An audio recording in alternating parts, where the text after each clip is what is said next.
Citoyennes, citoyens, bonjour. Ce que je retiens. Premièrement, nous avons 3 arrêts de la Cour de cassation en 2023 et 2024 qui concernent les clauses abusives des contrats de prêts immobiliers et un arrêt de la Cour de justice de l'Union européenne de 2017 qui concerne les pratiques commerciales déloyales et la protection des consommateurs. Ces arrêts montrent comment la justice française et européenne aborde les abus de la déchéance du terme et les clauses abusives dans les contrats de prêt. Sur ces 3 arrêts, un concerne BPCE, l'autre le Crédit Agricole et le dernier Crédinvest. Société de recouvrement pour le compte de qui? Pour 3 arrêts rendus. Combien d'arrêts impunis?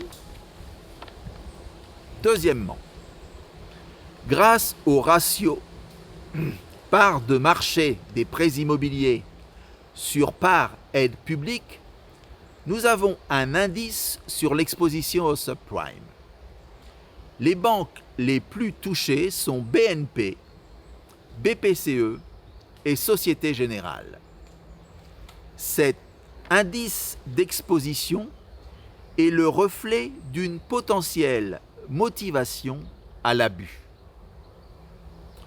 Troisièmement, le Crédit Agricole et le Crédit Mutuel ont été plus prudents. Les chiffres de leur prononcé de déchéance en seraient le reflet. Quatrièmement, BPCE a été condamné en justice pour manque de transparence, comportement invitant à la vigilance. Cinquièmement, la BNP, pourtant la plus impliquée, n'a pas été inquiétée.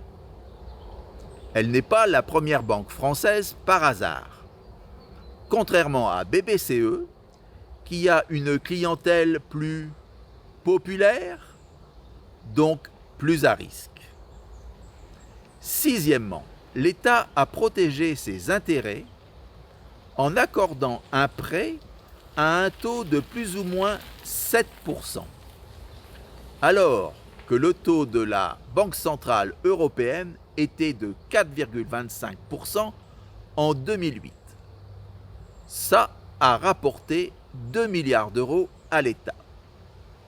La rentabilité du système bancaire a permis un remboursement rapide. Septièmement, Natixis BPCE a été le dernier à rembourser le 19 mai 2011. Prudence ou faiblesse? Et enfin, huitièmement, BPCE a provisionné 900 millions d'euros pour impayés en 2022 et 2023.